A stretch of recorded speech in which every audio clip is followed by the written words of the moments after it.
کیا واقعی کوفہ والوں نے امام حسین رضی اللہ تعالیٰ عنہ کو دھوکہ دیا تھا؟ آخر وہ کون لوگ تھے جنہوں نے ہزاروں خطوط لکھ کر امام حسین رضی اللہ تعالیٰ عنہ کو کوفہ آنے کی دعوت دی، بیعت اور وفاداری کے وعدے کیے، لیکن جب حق اور باطل کے درمیان فیصلہ کن وقت آیا تو وہی لوگ اپنے وعدوں سے پھر گئے؟ اگر کوفہ والے اپنے عہد پر قائم رہتے تو کیا تاریخ کا رخ بدل سکتا تھا؟ کیا کربلا کا المناک واقعہ پیش نہ آتا؟ آج ہم اسلامی تاریخ کے ایک نہایت اہم اور دردناک باب کا مطالعہ کریں گے جو ہمیں وفاداری، قربانی اور حق پر استقامت کا عظیم سبق دیتا ہے۔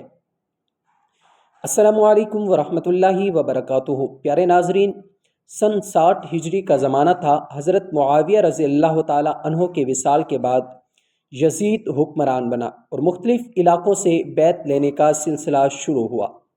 اسی دوران عراق کے شہر کوفہ کے بہت سے لوگوں نے امام حسین رضی اللہ تعالیٰ عنہ کو خطوط لکھنا شروع کیے۔ ان خطوط میں کہا گیا کہ ہم آپ کو اپنا رہنما مانتے ہیں، ہمارے پاس کوئی ایسا امام نہیں جس پر ہم متفق ہوں، لہٰذا آپ کوفہ تشریف لائیں، ہم آپ کا ساتھ دیں گے اور آپ کی بیعت کریں گے۔ تاریخی روایات میں آتا ہے کہ ایسے خطوط کی تعداد سینکڑوں نہیں بلکہ ہزاروں تک پہنچ گئی تھی۔ روزانہ نئے نئے قاصد مکہ مکرمہ پہنچتے اور کوفہ والوں کے پیغامات امام حسین رضی اللہ تعالیٰ عنہ تک پہنچاتے۔ امام حسین رضی اللہ تعالیٰ عنہ ایک ذمہ دار اور بصیرت رکھنے والی شخصیت تھے، اس لیے انہوں نے صرف خطوط کی بنیاد پر فیصلہ نہیں کیا بلکہ اپنے چچا زاد بھائی حضرت مسلم بن عقیل رضی اللہ تعالیٰ عنہ کو کوفہ بھیجا تھا تاکہ وہ حالات کا جائزہ لے سکیں۔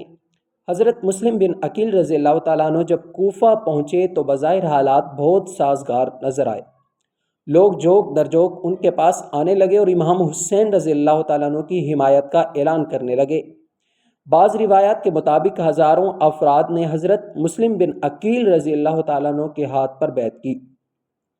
یہ صورتحال دیکھ کر حضرت مسلم بن عقیل رضی اللہ تعالیٰ عنہ نے امام حسین رضی اللہ تعالیٰ عنہ کو پیغام بھیجا کہ حالات موافق ہیں اور آپ تشریف لا سکتے ہیں۔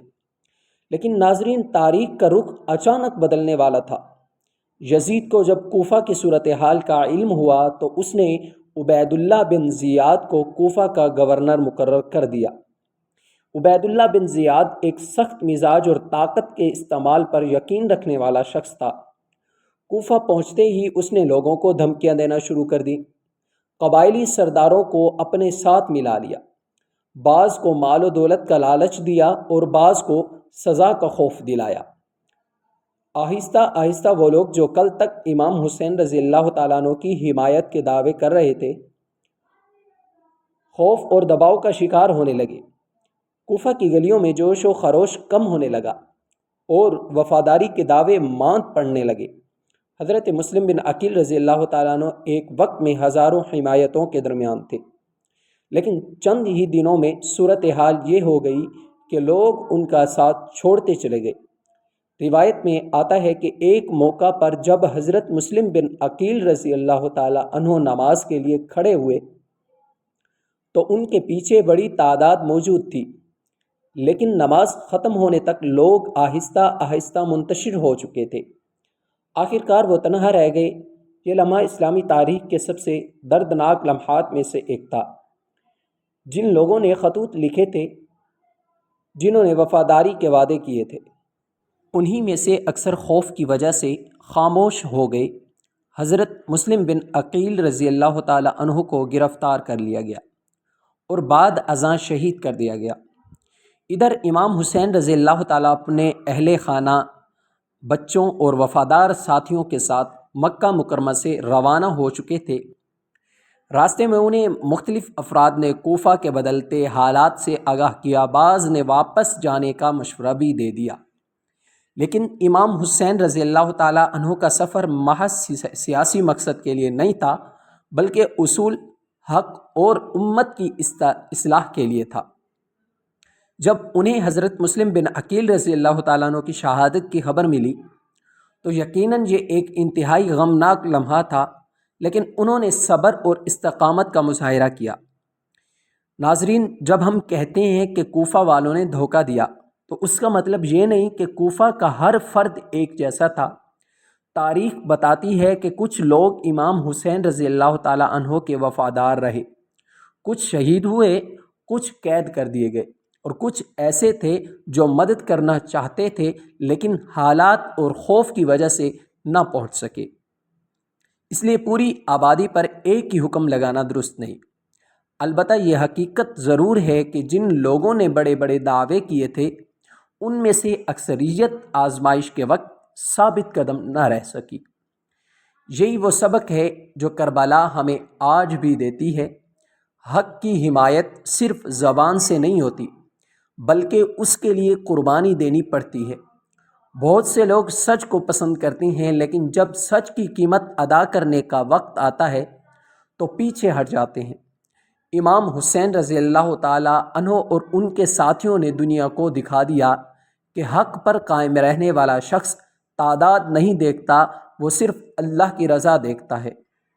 میدان کربلا میں بہتر نفوس تھے لیکن ان کا عزم ہزاروں پر بھاری تھا۔ بھوک، پیاس، مشکلات اور مصائب کے باوجود انہوں نے حق کا راستہ نہیں چھوڑا۔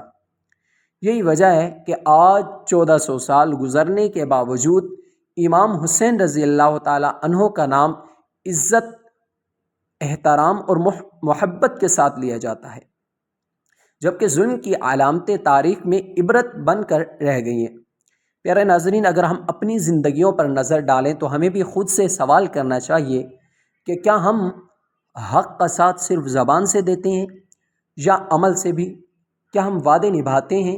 کیا ہم مشکل وقت میں بھی سچ کے ساتھ کھڑے رہتے ہیں؟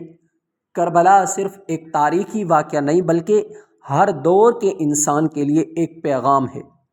یہ ہمیں وفاداری، صبر، استقامت، قربانی اور اللہ تبارک و تعالیٰ پر بھروسے کا درس دیتی ہے۔ امام حسین رضی اللہ تعالیٰ عنہ کی قربانی ہمیں یاد دلاتی ہے کہ عزت کا راستہ ہمیشہ آسان نہیں ہوتا لیکن اس کا انجام ہمیشہ روشن ہوتا ہے۔ اللہ تعالیٰ ہمیں حضرت امام حسین رضی اللہ تعالیٰ عنہ، اہل بیت اطہار اور تمام صحابہ اکرام رضوان اللہ علیہم اجمعین سے سچی محبت نصیب فرمائے، ان کی سیرت سے سبق حاصل کرنے کی توفیق عطا فرمائے اور ہمیں حق پر ثابت قدم رہنے والوں میں شامل فرمائے، آمین۔ اگر آپ کو یہ اسلامی ڈاکومنٹری پسند آئی ہو تو ویڈیو کو لائک کریں، کمنٹ میں لبیک یا حسین رضی اللہ تعالیٰ عنہ کے بجائے رضی اللہ عنہ لکھیں تاکہ صحابہ و اہل بیت کے لیے دعا کا جذبہ پیدا ہو، اور مزید اسلامی تاریخی ڈاکومنٹریز کے لیے ماجد وائس 2 کو سبسکرائب کر کے بیل آئیکن ضرور دبا دیں۔ السلام علیکم ورحمۃ اللہ وبرکاتہ۔